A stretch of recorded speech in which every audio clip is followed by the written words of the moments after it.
Um pequeno contratempo canino. Se o silêncio na vinda até a casa da fada madrinha já foi desconfortável, o clima após sairmos de lá é quase insuportável.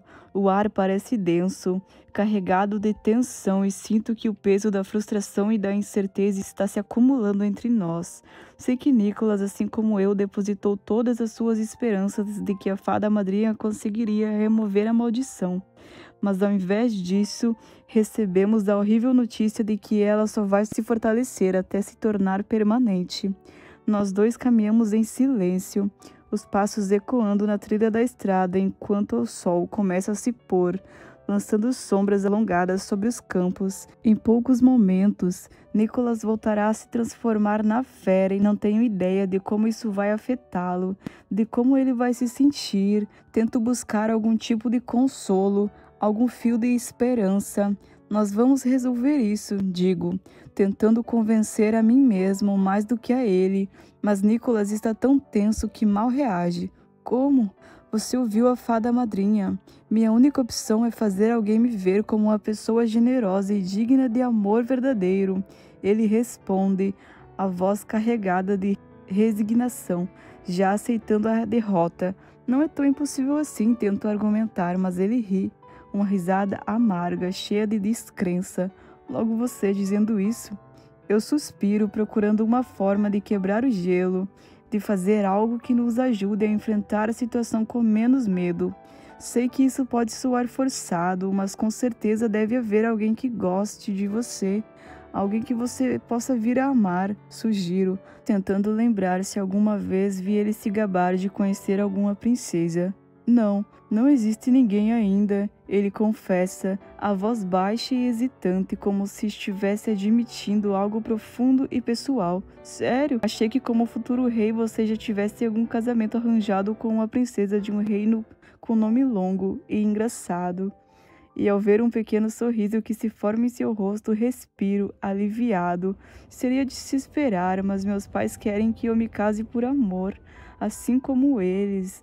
O que me deixa a própria sorte para escolher alguém, ele explica, os olhos distantes. Além disso, quando eu escolher alguém para me casar, será um príncipe de uma terra distante com nome comprido e engraçado, não uma princesa, ele termina, e sua voz é firme, sem medo ou vergonha, apenas uma constatação tranquila.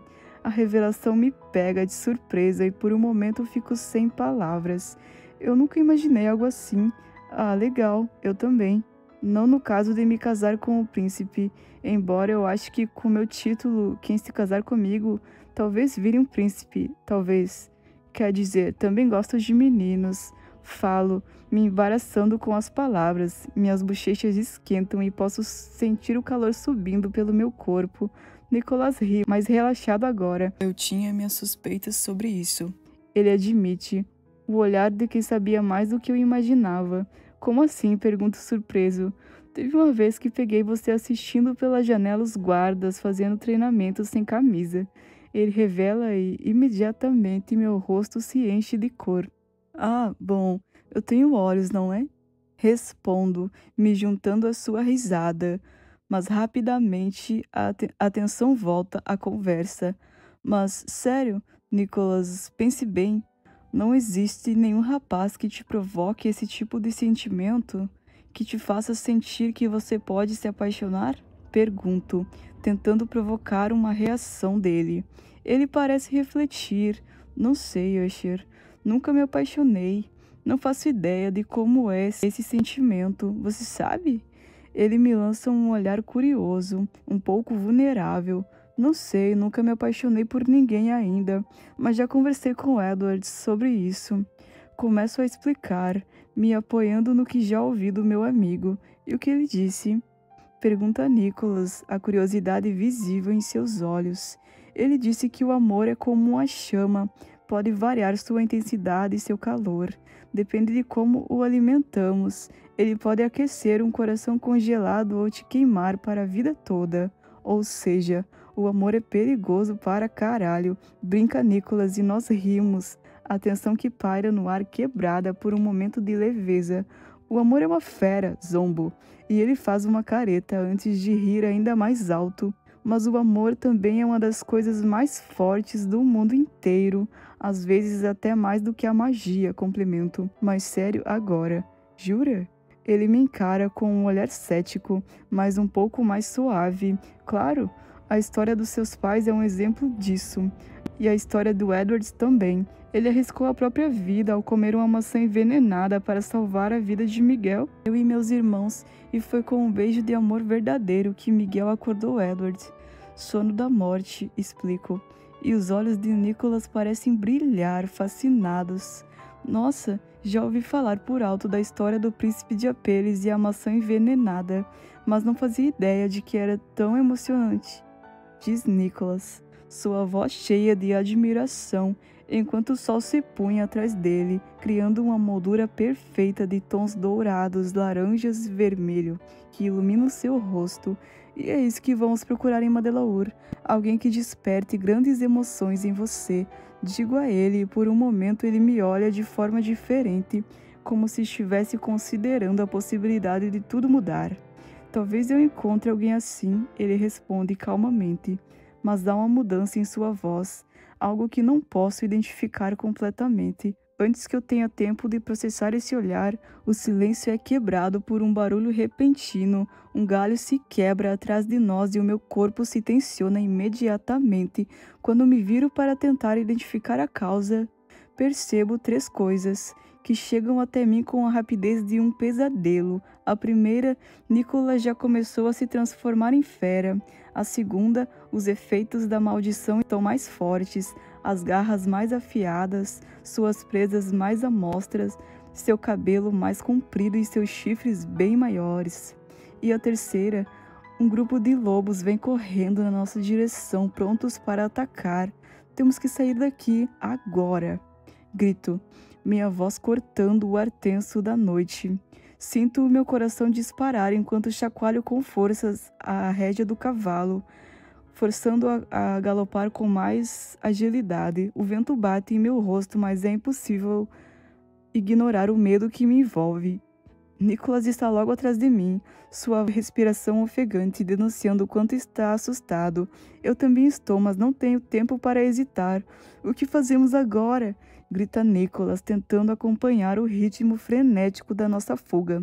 Sua voz está tremendo, mas ele continua cavalgando determinado. Temos que tentar despistá-los, respondo, a garganta seca enquanto olho para trás. A matilha de lobos está mais próxima do que eu gostaria. O som de suas garras rasgando aumenta os batimentos do meu coração. Como? Grita Nicholas desesperado. O medo em sua voz faz minha pulseira de magia pulsar com força. Você é metade fera agora. Não pode uivar para eles nos deixarem em paz? Sugiro, tentando manter a calma, mas minha mente corre em busca de um plano. Agora não é hora para piadas, Usher. Nicholas me repreende, sua voz carregada de pânico, mas eu não estou ouvindo sua reprimenda. Já estou ocupado observando o terreno à nossa frente, calculando a distância e tentando bolar um plano que talvez me salve, mas que com certeza colocará minha vida em risco. Sinto meu coração acelerar, o peso da responsabilidade me esmagando. Não há tempo para mais nada. Com um rápido olhar para trás, vejo os lobos mais próximos do que nunca. Eles estão se aproximando com uma velocidade assustadora, os dentes à mostra e os olhos famintos. Meu pulso treme enquanto tento calcular a distância restante antes que me alcançam. Viro para Nicholas gritando com a voz rouca, mas firme, para que ele me ouça sob o rugido do vento e o barulho das patas dos lobos batendo contra o chão. Nicholas, está vendo aquela bifurcação à frente? Quero que siga na minha frente e entre no caminho da esquerda.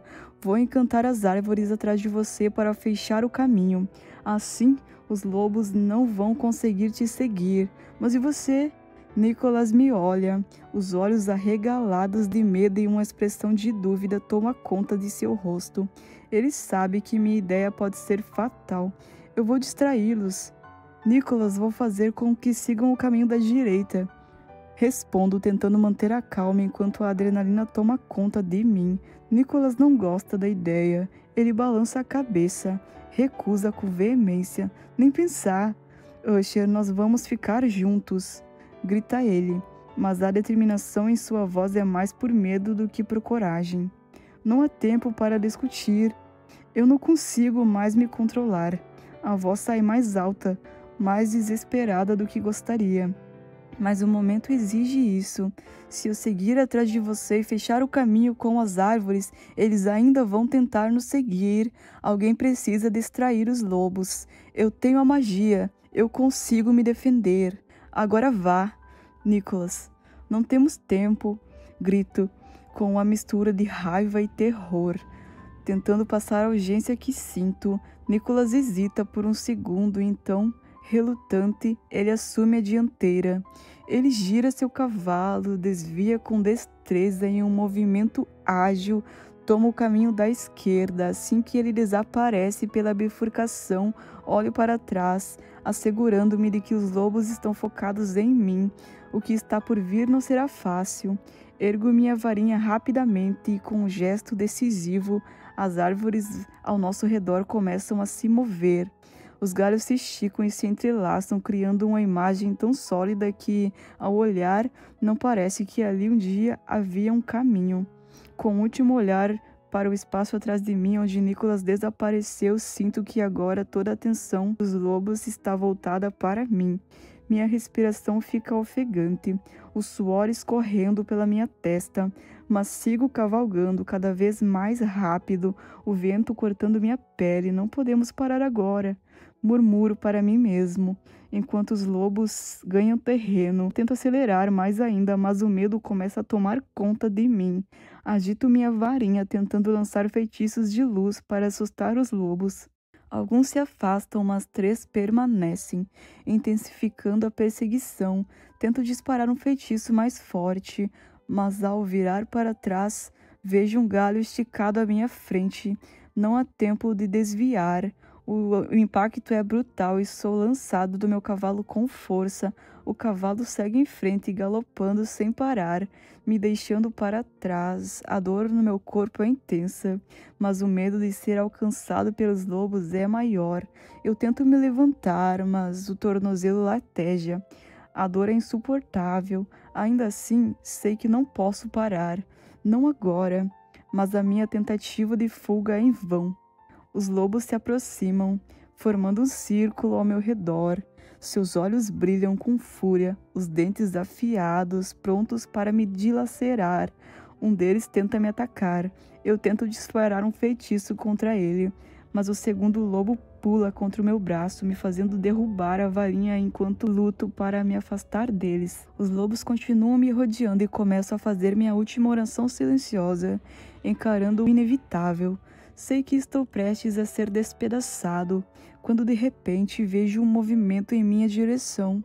Nicholas. Ele se joga contra o lobo à minha frente com uma velocidade surpreendente. A luta entre eles é selvagem, cheia de grunhidos e estalos. Eu não consigo processar o que está acontecendo, mas uma coisa é certa: ele está lutando para me salvar. Graças à sua forma feroz, Nicholas agora é capaz de enfrentar os 3 lobos com uma força descomunal. Seus músculos se tensionam enquanto ele ataca com ferocidade, as garras cortando o ar e os dentes afiados se cravando nas carnes dos animais. A batalha se torna um turbilhão de gritos animalescos e rugidos selvagens. O som de cada ataque reverbera por toda a floresta, fazendo com que um arrepio percorra cada fibra do meu corpo. A visão é um caos de garras e presas. Os lobos são implacáveis, mordendo com força, suas mandíbulas se fechando na carne de Nicholas e arrancando gritos de dor. Desesperado, sei que preciso fazer algo antes que Nicholas seja devorado pelas feras. Com as forças que me restam, me arrasto até minha varinha que está longe, fora do alcance imediato dos lobos, mas suficientemente próxima para que eu tenha uma chance. Minha mão treme enquanto a alcanço. Cada movimento é uma luta contra a dor e a exaustão. Quando a varinha está finalmente em minhas mãos, fecho os olhos, me concentro e lanço uma rajada de vento forte. O impacto é imediato. Os lobos são arremessados para trás, batendo contra as árvores e o solo, com estrondos que parecem fazer a floresta toda tremer. Os animais feridos e assustados churumingam, mas rapidamente se afastam. fugindo para a escuridão, finalmente nos deixando em paz. Sinto a tensão em meu corpo começar a ceder, mas o alívio é momentâneo. Meu coração acelera novamente ao olhar para Nicholas, que agora está caído no chão, com o corpo coberto de feridas profundas. Sangue mancha sua pele e o sorriso que ele tenta oferecer é fraco, quase imperceptível. Ele está à beira de perder a consciência. Eu me arrasto até ele, o vento frio da noite cortando minha pele enquanto me aproximo. E a dor em meu tornozelo começa a reaparecer, mas eu ignoro. Tudo que importa agora é ele. Nicholas, por que você voltou? Brigo. Minha voz carregada de preocupação, mas também de raiva, embora eu saiba que a raiva é inútil nesse momento. Ele me encara com aquele sorriso torto, aquele sorriso de quem encara a morte de frente, sem medo. Como posso ser um príncipe de conto de fadas se não sou capaz de salvar um tampinha em apuros? Ele brinca, a tosse rasgando sua garganta. Vejo sua respiração se tornar mais difícil e me sinto impotente. Minhas mãos tremem ao levantar sua cabeça e colocá-la no meu colo. Meu coração apertado. Você precisa estar vivo para viver um conto de fadas. Seu idiota. Digo tentando controlar o pânico que ameaça tomar conta de mim. Minhas palavras são mais um grito desesperado do que uma apreensão. Minha varinha brilha fraca nas minhas mãos enquanto começo a murmurar em cantos de cura. Não será o suficiente para curá-lo por completo, mas ao menos vai aliviar sua dor e ajudá-lo a resistir até que possamos encontrar um lugar seguro. Termino o último feitiço e vejo meu cavalo se aproximando. O cavalo de Nicholas está um pouco mais distante, mas ainda visível. Com esforço, sigo até os dois animais, usando um feitiço de fixação para garantir que Nicholas fique deitado com segurança no cavalo. Subo no meu e, com uma tensão crescente no peito, sigo em busca de um abrigo onde possamos descansar. A noite parece se estender infinitamente enquanto a floresta ao nosso redor se torna um borrão de sombras e silêncios ameaçadores. Minhas mãos ainda tremem, mas a determinação me mantém em movimento. A cada passo que dou, verifico mais uma vez se Nicholas está bem, se ele ainda respira, se a febre não está piorando. O silêncio da floresta é denso, quebrado apenas pelo som dos nossos cavalos e o sussurro do vento. Mas ao longe, um brilho alaranjado chama minha atenção. A luz, uma esperança, eu me concentro nela, sigo como se minha vida dependesse disso e, de fato, de certa forma, depende. A luz se intensifica à medida que me aproximo até que percebo que se trata de uma hospedaria. A visão de um refúgio seguro faz meu peito relaxar, mesmo que o alívio seja fugaz, pois ainda há muito o que fazer. Ajoelho-me ao lado dos cavalos e os conduzo para o curral próximo à entrada da hospedaria. O cheiro de madeira e fumaça de um fogo distante chega até nós e sinto um leve suspiro escapar dos meus lábios. Finalmente encontramos um lugar para passar a noite. Com esforço ajudo Nicholas a descer do cavalo. Ele está fraco, quase sem forças para se manter em pé. Eu o apoio, mas não consigo ignorar uma preocupação que surge. Como vou fazer uma fera adolescente parcialmente ferida passar pela recepção?